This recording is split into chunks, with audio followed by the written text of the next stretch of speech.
రాకాలోకంకి స్వాగతం. జై హింద్ మిత్రులారా. నేపాల్లో జరిగినటువంటి ప్రళయాంతకమైనటువంటి జల విలయం ఏదైతే జరిగిందో దాని గురించి ఇప్పుడు ప్రపంచమంతా కూడాను నివ్వెరపోయి చూసింది. క్షణాలలో నీరు ఒక పెద్ద గోడలాగా వచ్చి పెద్ద పెద్ద భవనాల్ని నేలమట్టం చేసి ఊళ్ళను తుడిచిపెట్టేసేసి అపారమైనటువంటి ప్రాణ నష్టాన్ని కలిగించింది. యావత్ ప్రపంచం చూసింది. నిజానికి దీనిలో జరిగినటువంటి ప్రాణ నష్టము, ఆస్తి నష్టాన్ని పూడ్చడానికి ఏళ్ళు పడుతుంది. ఎందుకంటే భారీ ఎత్తున ఇన్ఫ్రాస్ట్రక్చర్ నష్టమైంది. నేపాల్లో ఇప్పుడు తలెత్తుతున్నటువంటి ప్రశ్న ఏంటంటే, ఇలా ప్రమాదము జరిగినటువంటి వార్త తెలిసినటువంటి మరుక్షణము భారత ప్రధానమంత్రి నరేంద్ర మోదీ నేపాల్ ప్రధానమంత్రి బాలేన్ షాతో మాట్లాడి అన్ని రకాల సహాయ సహకారాలు అందిస్తాము, రిలీఫ్కి సంబంధించినటువంటి మన దగ్గర ఉన్నటువంటి అన్ని రకాల ఎక్స్పర్టీస్ని నేపాల్కి అందిస్తామని చెప్పి ప్రకటించారు. అక్కడ ఉన్నటువంటి భారత మూలానికి చెందినటువంటి వ్యక్తుల క్షేమం గురించి కూడా మాట్లాడారు. నేపాలీ ప్రజలు, నేపాలీ మీడియా, నేపాల్కు చెందినటువంటి రాజకీయ నాయకులు చైనా విషయంలో ఇప్పుడు ప్రశ్నలు లేవనెత్తుతున్నారు. నేపాల్కి చెందినటువంటి మీడియాలో దీన్ని ముఖ్యంగా చాలా తీవ్రంగా దీనిపైన చర్చ జరుగుతోంది. ఎందుకంటే ఈ జల ప్రళయం ప్రారంభమైంది చైనా ఆక్రమిత టిబెట్ ఏదైతే ఉందో ఆ టిబెట్లో నేపాల్ చైనా సరిహద్దు, అంటే నేపాల్ టిబెట్ సరిహద్దుకు 20 కిలోమీటర్ల లోపున టిబెట్లో ప్రారంభమైంది. టిబెట్లో ప్రారంభమైన తరువాత ఆ నీరు నేపాల్లో ప్రవేశించడానికి, నేపాల్లో విలయం సృష్టించడానికి మధ్య 40 నిమిషాల సమయం ఉంది.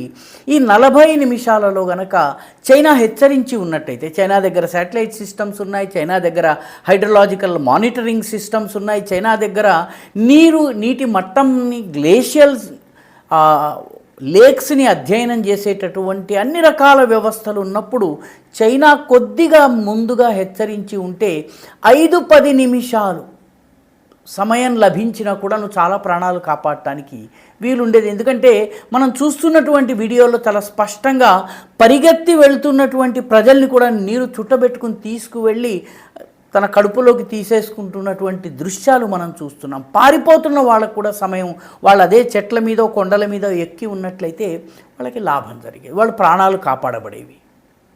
కాబట్టి చైనా చెయ్యిచ్చిందా అన్నది ఇప్పుడు నేపాల్లో వస్తున్నటువంటి ప్రశ్న. నేపాల్లో ఉన్నటువంటి అనేక మీడియా సంస్థలు, ఉదాహరణకి ఉకేరా అనేటటువంటి వార్తా సంస్థ ఉంది. ఈ ఉకేరా డేటా ఇస్తోంది. ఈ డేటా ప్రకారము ఈ మొత్తము జరిగినది ఏంటంటే, ఈ హిమాలయ ప్రాంతాల్లో చాలా చోట్ల అక్కడ ఉన్నటువంటి హిమానీ నదాలు, గ్లేసియర్స్ కరగడం వల్ల చిన్న చిన్న చెరువులు ఏర్పడతాయి. ఈ హిమాలయన్ సిస్టంలో ఉన్నటువంటి ఇటువంటి గ్లేషియల్ లేక్స్, హిమానీ నదాల చెరువులు 25,000 ఉన్నాయి. ఇది భారత్లో కూడా ఉన్నాయి, నేపాల్లో కూడా ఉన్నాయి, పాకిస్తాన్ వైపు కూడా ఉన్నాయి, పాక్ ఆక్రమిత జమ్మూ కాశ్మీర్, గిల్గిట్ బల్టిస్తాన్లో ఉన్నాయి, చైనా వైపున కూడా ఉన్నాయి. మొత్తం 25,000 గ్లేషియల్ లేక్స్ ఉన్నాయి. టిబెట్లో కూడా ఉన్నాయి. ఈ గ్లేషియల్ లేక్స్లో ఎప్పుడైనా ఏ కారణం చేతనైనా ఈ గ్లేషియర్లు బద్దలై పెద్ద పెద్ద హిమఖండాలు కనుక ఈ లేక్స్లో పడినట్టయితే ఒక్కసారిగా ఆ నీరంతా కూడా కిందకి వచ్చేస్తుంది. ఆ రకంగా కిందకి రావడంతో తక్షణము ఫ్లాష్ ఫ్లడ్ లాగా వస్తుంది. ఈ ఫ్లాష్ ఫ్లడ్ ఒక్కొక్కసారి 6 మీటర్లు, 8 మీటర్లు, 7 మీటర్ల ఎత్తు వరకు నీరు ఒకే ప్రవాహంగా వచ్చేస్తుంది. దాంతోపాటు కొండలోని రాళ్లను, రప్పలను, చెట్లు ఉన్నట్లయితే వీటన్నిటిని కూడా కొట్టుకుని తీసుకొస్తుంది. దాంతో వేగము పెరుగుతుంది. ఈ ప్రమాదకరమైనటువంటి మెటీరియల్ కూడా వస్తాయి. వీటి వల్ల మరింత ప్రాణ నష్టం జరుగుతుంది. ఇది టిబెట్లో ఉన్నటువంటి లెండెఖోలా అనేటటువంటి గ్లేషియల్ లేక్ దగ్గర హిమానీ నదము పడింది అని చెప్తున్నారు. ఈ పడినటువంటి సమయము నేపాల్ సమయం ప్రకారము టిబెట్లో పడ్డది 8:15 AM, 8:15కి పడింది. నేపాల్ లోపలికి నీళ్లు ప్రవేశించటము, నేపాల్లో ఉన్నటువంటి 2 ప్రధానమైనటువంటి చాలా నష్టపోయినటువంటి జిల్లాలు, ఒక జిల్లా పేరు రసువా, ఇంకో జిల్లా పేరు ధాడింగ్. ఈ 2 జిల్లాల్లోకి అది ప్రవేశించడానికి 40 నుంచి 45 నిమిషాలు పట్టింది. 40 నుంచి 45 నిమిషాల్లో ముందు ఈ లెండే ఖోలా అనేటటువంటి నది నుంచి, అక్కడి నుంచి గ్లేషియర్ హిమానీ నది నుంచి వచ్చినటువంటి నీరు లెండే ఖోలా నది, ఆ నది 20 కిలోమీటర్లు ప్రయాణం చేసిన తర్వాత టిబెట్ నేపాల్ సరిహద్దుకు వస్తుంది. ఆ సరిహద్దు ప్రాంతము పేరు రసువాగఢి గైరాంగ్ క్రాసింగ్ అంటారు. అక్కడికి వస్తుంది. అక్కడి నుంచి ఈ రసువా జిల్లాలోకి ప్రవేశించింది. అక్కడ ఉన్నటువంటి మొట్టమొదట ఒక నది ఉంది. ఆ నది పేరు భోటేకాశి. ఈ భోటేకోశి అనేటటువంటి నదిలో ప్రవేశించిన తరువాత అది త్రిశూల్ నదికి ఉపనది కాబట్టి త్రిశూల్లోకి నీరు వచ్చింది. ఈ 2 జిల్లాల్ని పూర్తిగా ముంచేసింది. ఎంత నీరు వచ్చింది? గాల్చి అనేటటువంటి ప్రాంతంలో 30 నిమిషాల్లో నీటి మట్టము 9 మీటర్లు పెరిగింది. 9 మీటర్లు అంటే ఆ 4-5 మనుషులు నిలబడితే కూడా మునిగిపోయేంత.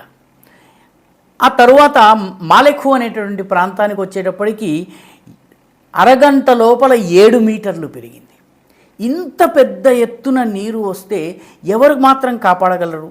కాబట్టి ఇదంతా చైనా ముందస్తుగా ఇన్ఫామ్ చేయలేదన్నది అక్కడి ప్రజలలో ఉన్నటువంటి నమ్మకము. అది మీడియా కూడా ఇదే మాట అంటుంది. రెండవది, ఈ ప్రాంతం అంతట్లో కూడా ముఖ్యంగా ఈ హిమానీ నదాలు ఉన్న చోట చైనా గ్రామాలను నిర్మాణం చేసింది.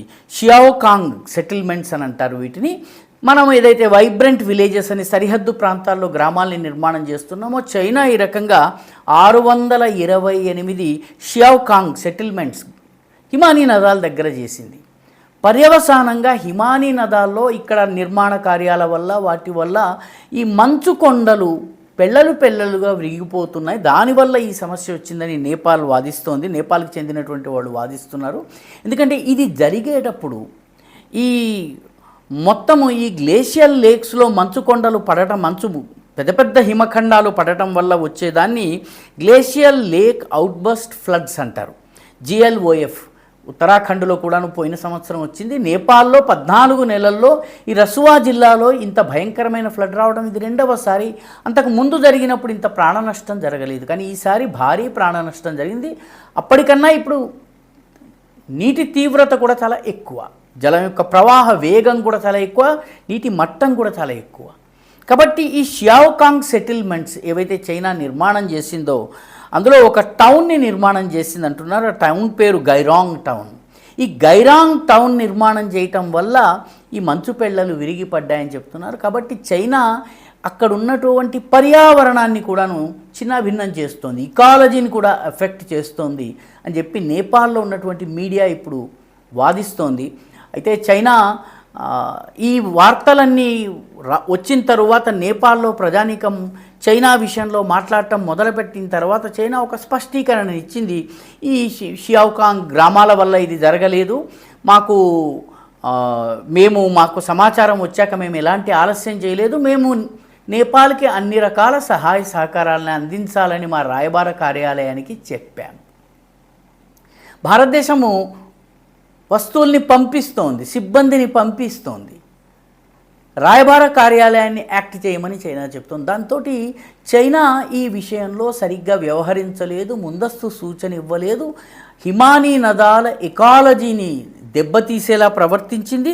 ఎందుకంటే ఈ GLOF glacial lake outburst floods ఏవైతే ఉన్నాయో అవి జరిగినప్పుడు భారీ ఎత్తున రాళ్ళు, రప్పలు, కొండల్లో ఉన్నటువంటి శిలాఖండాలు వీటిని కూడా తీసుకొస్తుంది. దీన్ని ఇకాలజిస్టులు తమ పరిభాషలో మొరెయిన్ అంటారు. ఈ మొరెయిన్ రావడం వల్ల ఎక్కువ ప్రాణ నష్టం జరిగింది, ఆస్తి నష్టం జరిగింది, ఇళ్ళు అగ్గిపెట్టెల్లా కొట్టుకుపోవడం జరిగింది. కాబట్టి ఇదంతా కనుక చైనా కనుక ముందస్తుగా సూచన ఇచ్చినా లేక పర్యావరణాన్ని దెబ్బతీయకపోయినా కూడాను ఈ ప్రమాదం జరిగి ఉండేది కాదని ఇప్పుడు సగటు నేపాలీ నమ్ముతున్నాడు. నేపాలీ మీడియా ఈ విషయాన్ని వాదిస్తోంది. నేపాల్లోని కొందరు రాజకీయ నాయకులు కూడా ఈ మాట మాట్లాడుతున్నారు. అయితే నేపాల్ రాజకీయ నాయకులు భారత వ్యతిరేకత ఆధారంగా చైనాతో దోస్తీ చేయటం ఒక అలవాటుగా చేసుకున్నారు. ఇప్పుడు చైనా ఆపదలో ఉన్న సమయంలో, నేపాల్ ఆపదలో ఉన్న సమయంలో సరైన రీతిలో స్పందించటం లేదు. అంతా కూడాను ఏదో దాటవేసేటటువంటి ధోరణిని, సాచివేత ధోరణిని అవలంబిస్తూ కనిపిస్తోంది. కాబట్టి చైనా సమయానికి నేపాల్కి చెయ్యిచ్చిందా? ఇది ఇప్పుడు సగటు నేపాలి అడుగుతున్నటువంటి ప్రశ్న. ఈ వీడియో మీకు నచ్చినట్టయితే లైక్ చేయండి, షేర్ చేయండి, ఈ ఛానల్కి సబ్స్క్రైబ్ చేయండి. మీ అభిప్రాయాన్ని కమెంట్ల రూపంలో తప్పనిసరిగా పంపించండి.